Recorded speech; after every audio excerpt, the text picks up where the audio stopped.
2016년에 한국보건사회연구원에서 발표된 보고서가 있습니다. 100명 중 90명이 넘는 사람들이 인지적 오류를 가지고 있다는 것이죠. 인지적 오류의 대표적인 것으로 임의적 추론, 또 선택적 추상화, 개인화, 이분법적 사고, 그리고 파국화라는 종류의 인지적 오류들이 있는데요.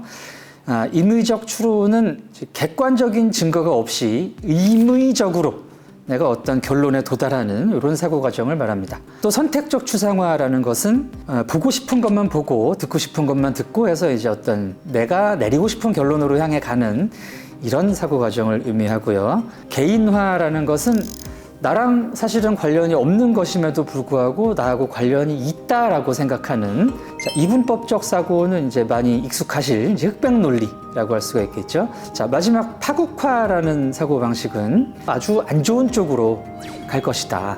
파국적인 결론만을 향해서 달려가는 인지 양식이 되겠습니다. 자, 우리는 늘 이런 식으로 생각하기 때문에 사실은 잘 이런 사고 방식의 오류를 문제점을 잘 인식하지 못할 때가 많습니다. 연봉 몇천 이런 거를 받지 못하면 나는 실패한 인생이야.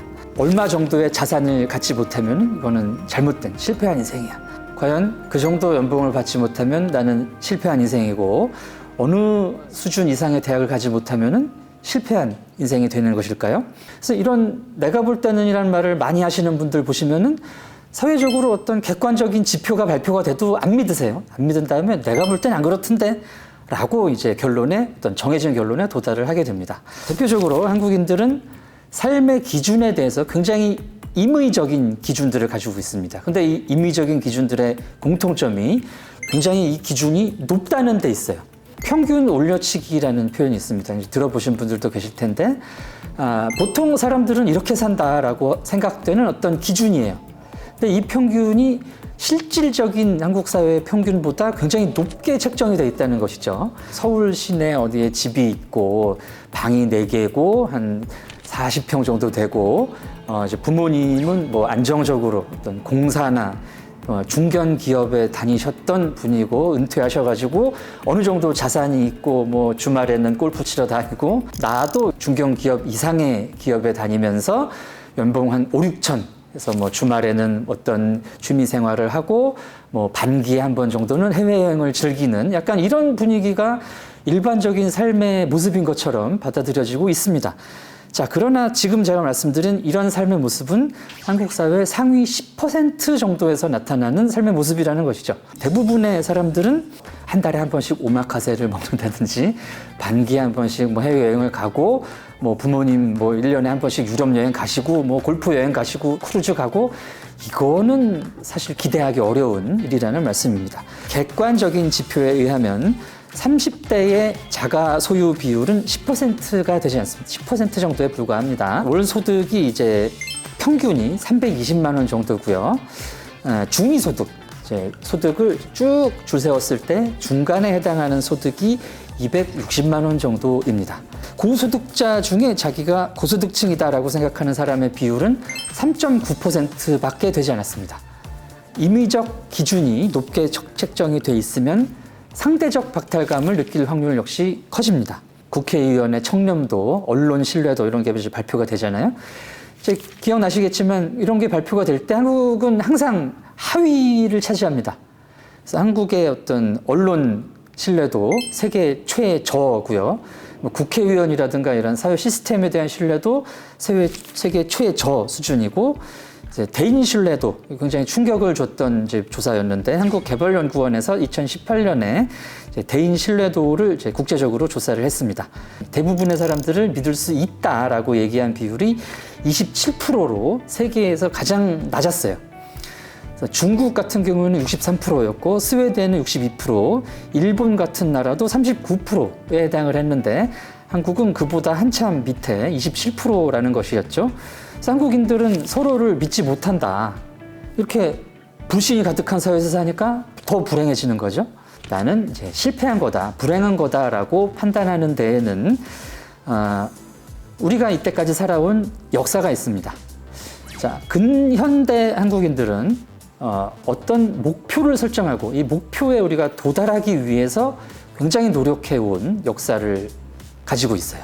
일제강점기 때 이 사람들이라면 당연히 독립된 국가에서 살아야 되는데 우리는 독립돼 있지 못하다. 불행하다. 빨리 이걸 개선해야 되겠다. 그래서 독립운동을 해서 독립을 쟁취했습니다. 자, 조금 있으니까 또 이제 6.25라는 내전이 발생을 해서 남북이 분단이 됐고, 그래서 빨리 우리가 분단 상황을 극복을 하고 또 이제 분단의 어떤 원인들을 제거를 해서 표준에 도달하자. 근데 아직까지 이제 그런 상태에 도달하지 못하고 있죠. 자, 우리가 어느 정도의 그런 경제적인 안정을 차지해야 되는데 사실 1960년대만 해도 우리가 상당히 세계에서 최애 빈국이었습니다.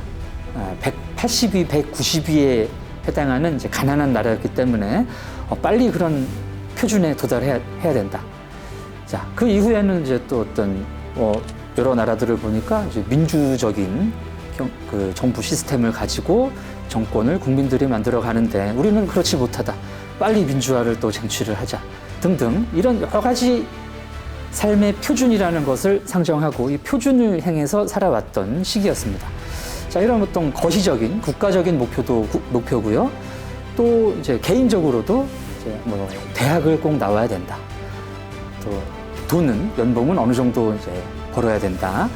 살 거면은 어떤 형태의 집에서 아파트에서 어떤 평수는 어떻게 되고 이런 기준을 충족을 해야 된다.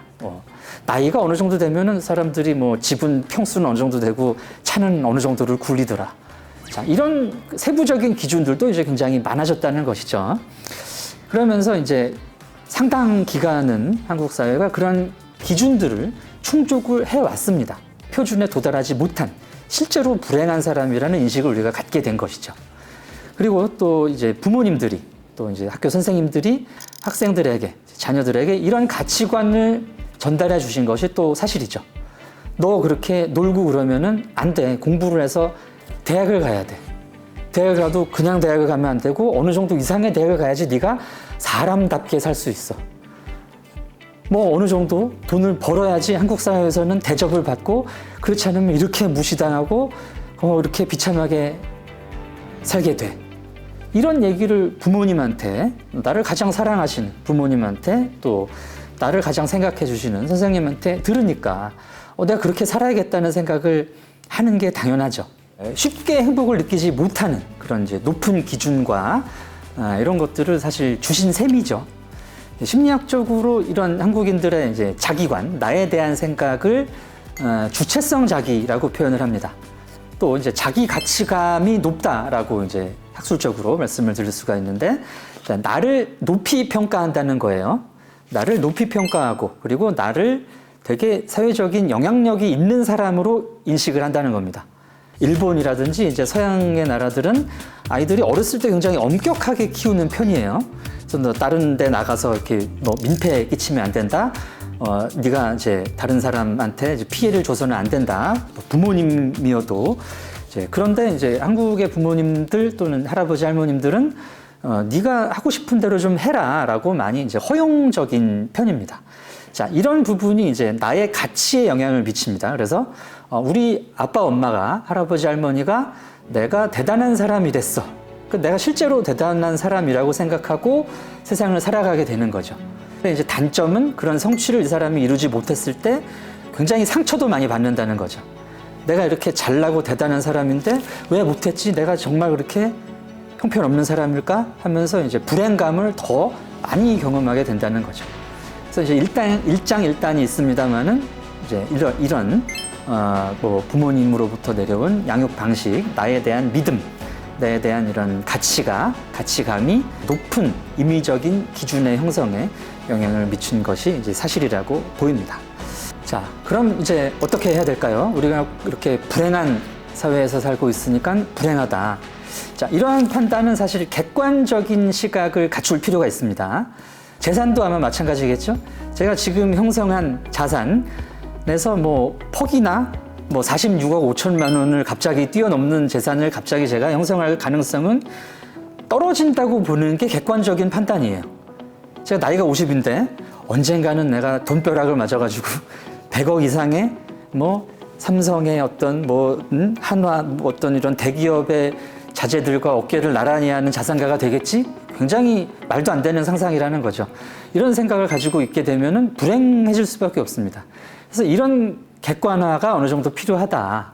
부를 또는 어떤 그런 사회적 지위를 누릴 수 있느냐, 달성할 수 있느냐, 면밀히 자신의 어떤 능력이라든지 처한 조건 등등을 검토해 보시고 그런 게 이제 내가 실현시킬 수 없다면, 현실화시킬 수 없다면 객관적인 나가 처한 조건에서 나의 삶을 살아야 되는 것이죠. 끝나지 않은 여정, 변화의 물결소. 우리의 질문은 계속될 것입니다. 거대한 역사로 읽는 인간의 욕망과 부의 흐름. 새로운 부의 미래를 알려드립니다. 자본주의의 적은 자본주의.